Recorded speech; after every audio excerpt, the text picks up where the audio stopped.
Oi, gente, nós estamos falando sobre o sétimo mandamento, que é não adulterarás.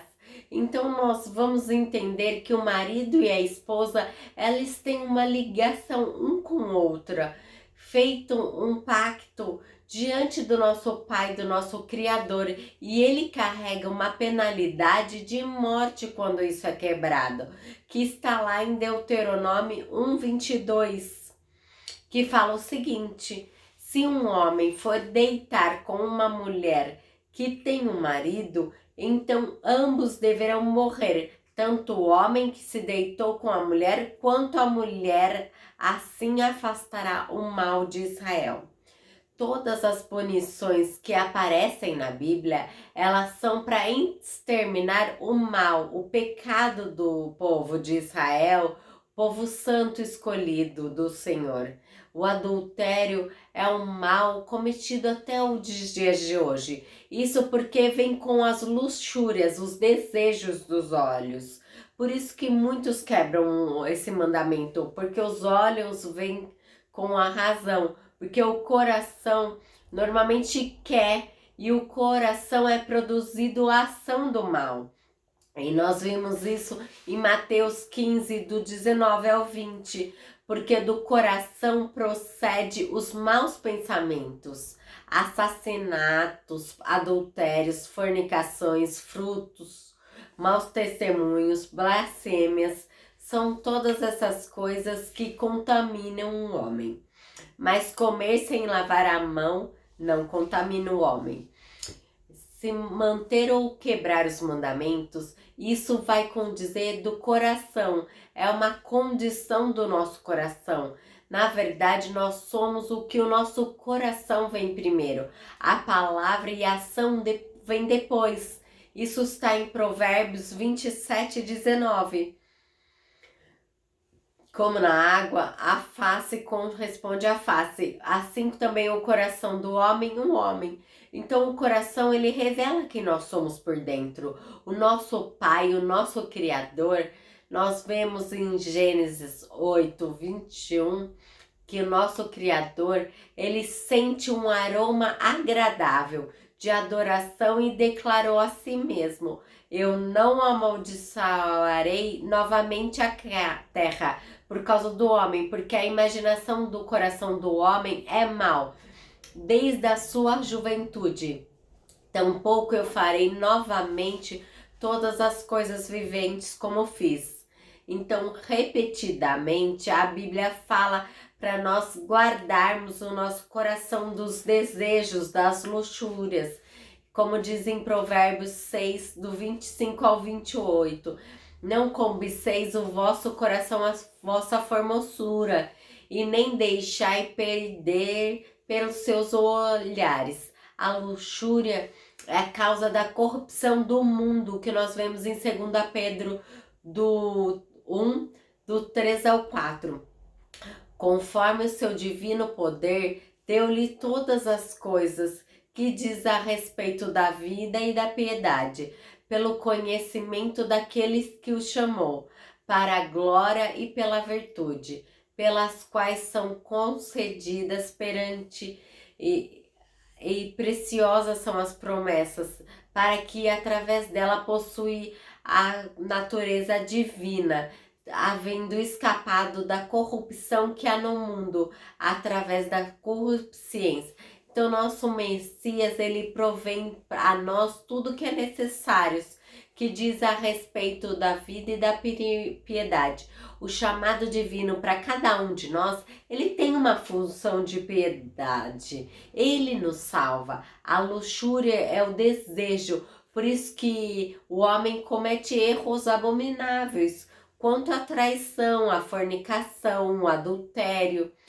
Então, em Betseba e Davi, ele cometeu adultério, porque ele estava lá no pátio, Davi, e ele estava lá, olhou e viu ela tomar banho. Então a mente dele já cobiçou ela. Então quando a mente já cobiça, você já cometeu o pecado. Mas isso aconteceu verificamente segundo Samuel 11.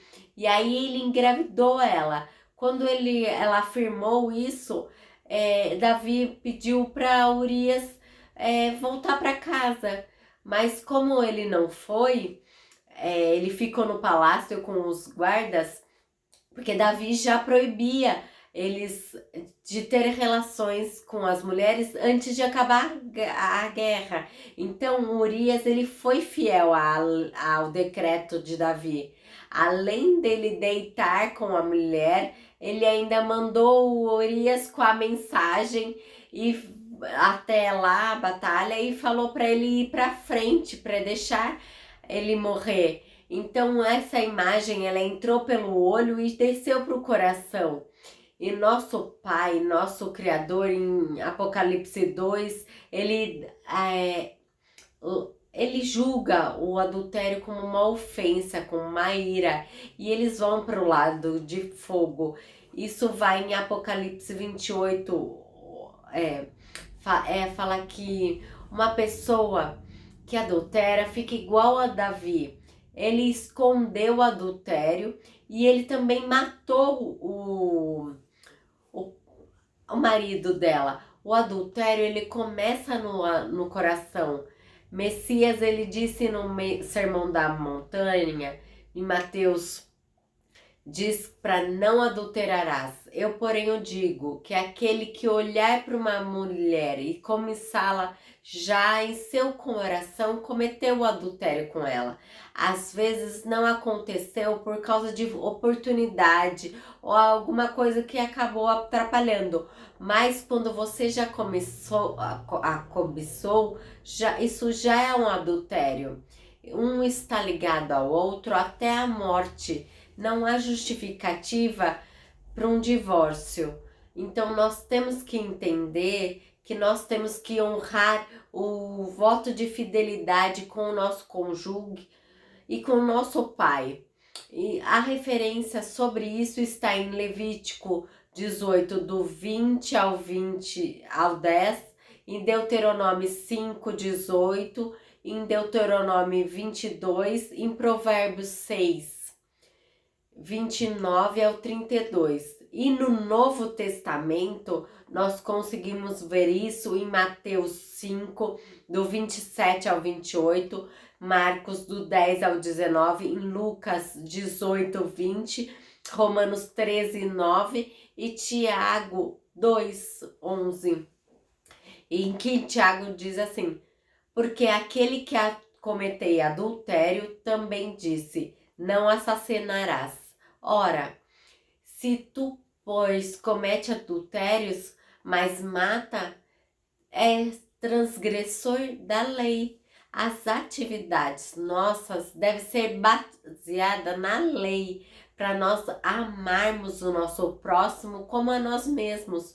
E o favoritismo viola esse mandamento, acaba gerando uma transgressão. Passar pano, aliviar para gente que adultera não dá certo. Eu sei que é muito difícil, porque neste mundo está tudo errado, os ensinamentos estão todos errados. Nós somos errados deixar que a televisão ensine os nossos próprios filhos, porque ela é comprada para isso. Porque a televisão é o próprio inimigo ensinando as crianças e vai colocando isso nas cabeças deles e eles vão crescendo que tudo bem, pode acontecer um divórcio. Então nós aprendemos muita coisa errada, por isso que nós pecamos. Nós somos transgressores desde o início. Nossa natureza é má e o nosso Criador ele sabe disso. Não se canse de se arrepender do seu iniquidade, do seu pecado. Pense nisso, dê um like, se inscreva no nosso canal. Até!